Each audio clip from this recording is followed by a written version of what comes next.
Olá, esse é o primeiro vídeo da série Insights da Terapeuta. Essa semana, gente, eu estava preparando uma mentoria e eu me dei conta de que a maioria dos terapeutas que tem problema na vida profissional é porque não sabe identificar a autossabotagem e muito menos lidar com ela. Então eu quero dividir com vocês algumas informações de um autossabotador muito comum, que é a hipervigilância. Como é que é esse autossabotador e como é que ele age na sua vida? Então, uma pessoa hipervigilante, ela está sempre alerta. Ela está sempre ligada porque ela tem medo que as coisas deem errado. Então, ela vive ansiosa, ela vive preocupada, se torna uma pessoa às vezes até pessimista, porque sempre vê o lado ruim de tudo. E isso é muito difícil de viver assim. É uma maneira difícil de viver, porque você gasta toda a sua energia mental se preocupando com coisas que não estão no seu controle. Mas como é que esse autossabotador aparece na sua vida? Eu vou contar minha história, porque esse também é um dos meus sabotadores. Aliás, gente, nós temos aí 10 principais sabotadores, e esse é apenas um dos que estão presentes na nossa vida. É claro que a gente tem isso mais presente num aspecto da vida, como por exemplo, às vezes mais na vida pessoal ou mais na vida profissional, mas ele está sempre presente. A grande sacada é você identificar quando o sabotador está ativo.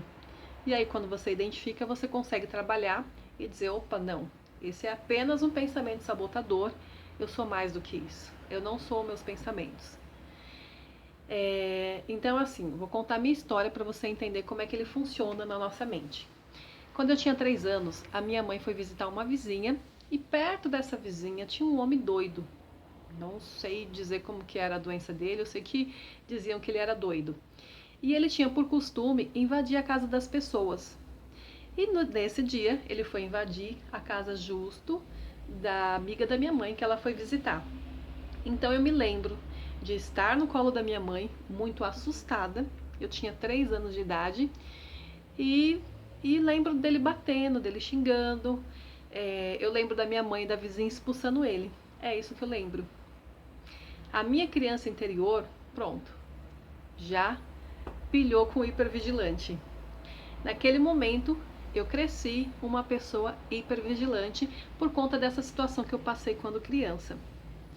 Quando eu entendi isso, claro que eu só entendi isso depois que eu fui estudar sobre autossabotagem, tá, gente? Eu consegui ressignificar essa memória e aprendi a identificar esse sabotador em mim. E quando ele está ativo, eu vou lá e consigo controlar ele. Como é que eu faço isso? Primeiro eu percebo se tem alguma situação que eu quero levar avante e eu estou sofrendo por isso. Então, por exemplo, muitos terapeutas às vezes querem dar passos maiores na sua profissão. E talvez isso exija a divulgação do seu trabalho. Mas aí você fica com medo de não dar certo, fica com medo de gastar dinheiro, fica com medo de se expor e de repente atrair bandidos.